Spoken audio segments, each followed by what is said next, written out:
Hello, my audience. I'm reviewing 1995 flick of Mortal Kombat. I give this a 10 out of 10 because it's goofy video game popcorn fun fan service in a PG-13 movie where it's faithful to the lore, just not faithful to the tone of the games because the tone pushed in one of the games that are created for the M rating. You know, like the Mortal Kombat game really kind of invented the mature rating because it was so brutal and violent for a time. So naturally, they don't want to go too faithful, so they had to make a PG-13 rating instead of an R-rated rating, which probably would have made more of money and get more feedback, positive, in hindsight. But hey, there's money to be made off the brand, right? So make it the safe bet. Try to make it for a PG-13 demographic so you can get more money off of the kids. And also the parents hire money.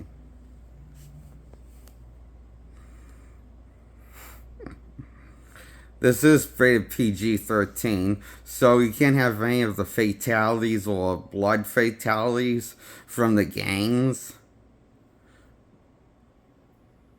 or the humor for the game. But you have the mythology from the game's bullshit world building. But the problem is the world building is pretty dorky. It was really the R-rated violence that made it mature and cool. This is just making a loss of cheesy fun without the edge mature content. You know, without the gruesome blood fatalities. But isn't that what Mortal Kombat's all about? Not killing people and being the best version of yourself? What do you mean that's not what it's about? It's about blood and gruesome death? Well, then you're not wrong. You're just not as right up your own ass as the hardcore diehard Mortal Kombat fans that grew up with this 90s flick.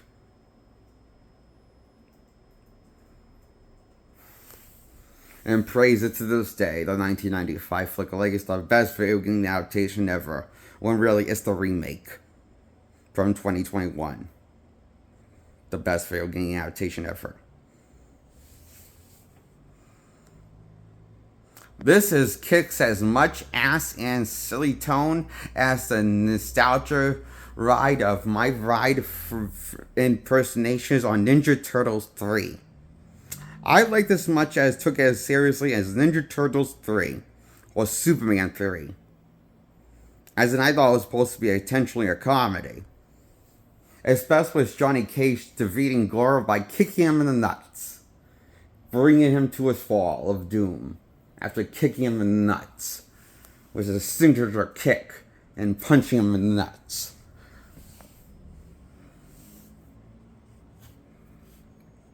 Johnny's funny. So is Sonya. So is Luke Cage. So is Raven. He has a dark, morbid sense of humor about Earthrealm dying and losing. He has a morbid sense of humor like me. How relatable and quirky characters these are. This is a team of fun. The Mortal Kombat group of band of misfits that come together and team up to defend Earthrealm and fight for their realm on Earthrealm. Well, Raven can't participate because he's a god, so he's just making commentary and finding the whole match funny and laughing and making funny, witty commentary.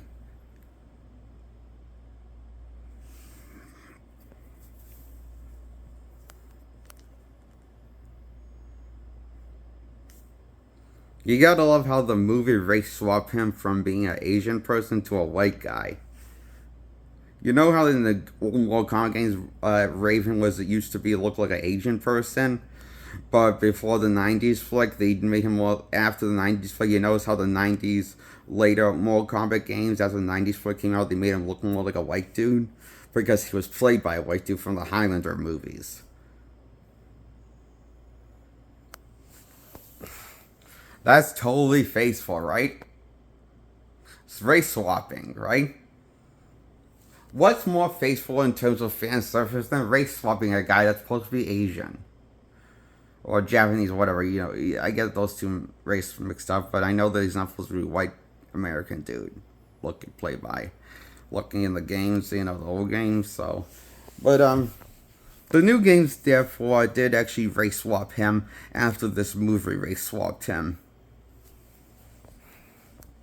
So, in a way, you can say the games, thanks to the movie, got improved by delivering white power more into the games for future reference. By making Raven white dude from an Asian person. Or a Japanese person. He's like one of those non-white characters used to be until the movies changed that. Then the games changed it later to capture on the movie's success, I assume.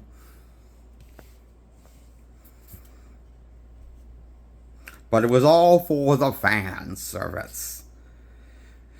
Keep telling yourself, Mortal Kombat fans that grew up with this movie, it was all for you guys. And not for a mocking manipulation strategy to make more money off the kids and parents of America. When something's rated PG-13. It was surely for you guys. I'm sure it was.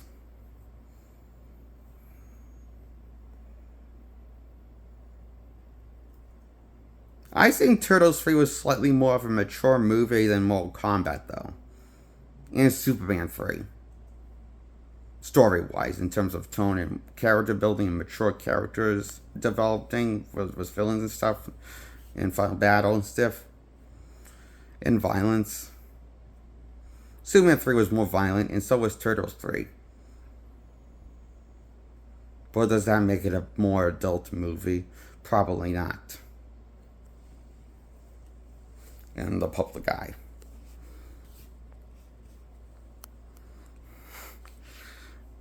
But I still love this goofy Kids Bop tone of a movie. It reminds me of Kids Bop 9 album.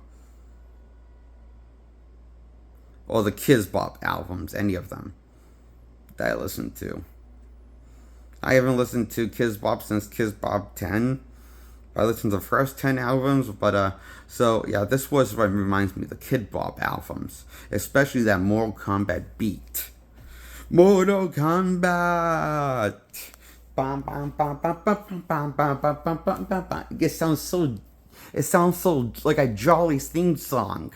Makes me think of Christmas. Miracles.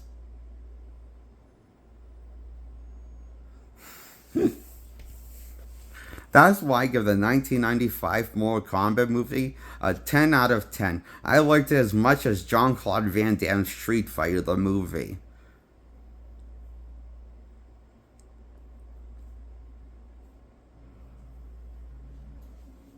Or Turtles 3. Or Superman 3. This movie reminds me of Superman 3 and Turtles 3 had a baby. It was called Mortal Kombat from 1995. Is what those two tones of movies had blended together. It feels like it has those two playful tones blend together in one movie. Mortal Kombat 1. This is a decent kids film. For kids. For those little rascals. Bastards that are teenagers of America that ruin everything in cinema. That's why we can't have mature content anymore, because teenagers fuck everything up.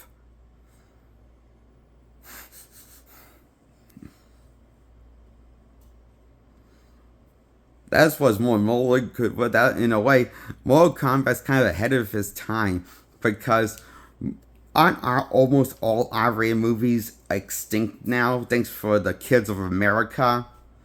Most now, like PG movies and G movies, are kind of being extinct. There's very hardly any of those anymore, or R-rated movies, or N-17 movies anymore. None. There's PG-13 movies for the fucking kids. Fuck you, kids, for ruining everything. You stupid teenagers, you suck. Go die. Or hang yourself. You would do me a favor.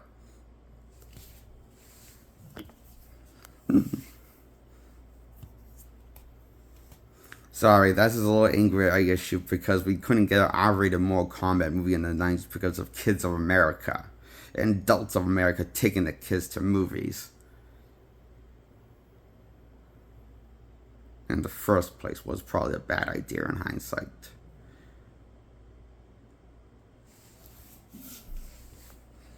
If adults took their kids less often to movie theaters, we would probably have more R-rated movies that's adult content made for adults. Instead of this PG-13 shit everywhere cluttering the market now these days. For movies. But that's just my opinion on this cinema, what I believe.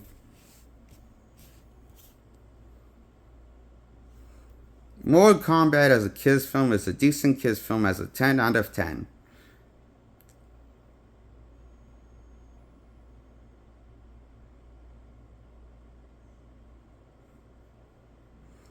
It can't be fun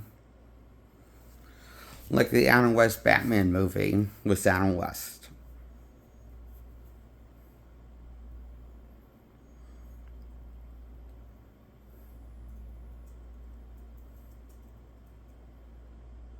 I give this a 10 out of 10 for a loose adaptation. For a video game adaptation. It's fun. It's not the loosest, it's just not more faithful. It's just like the Mila Jovovich Resident Evil movie, somewhere in between. Of being faithful and non-faithful. The Mortal Kombat movie from the 90s feels like that movie. Franchise. In a nutshell.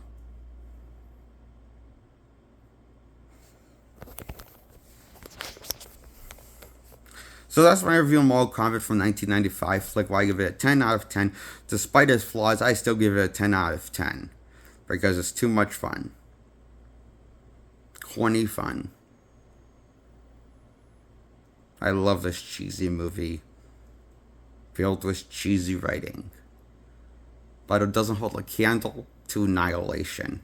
There's Mortal Kombat 2 movie from the 90s. But that's for another video review. Goodbye, subscribe, like this video, hit the subscribe button. Goodbye, I'll see you in my next review. That's my review on 1995's Mortal Kombat movie. I give it a 10 out of 10. Bye. Subscribe. Like this video. See you in my next video.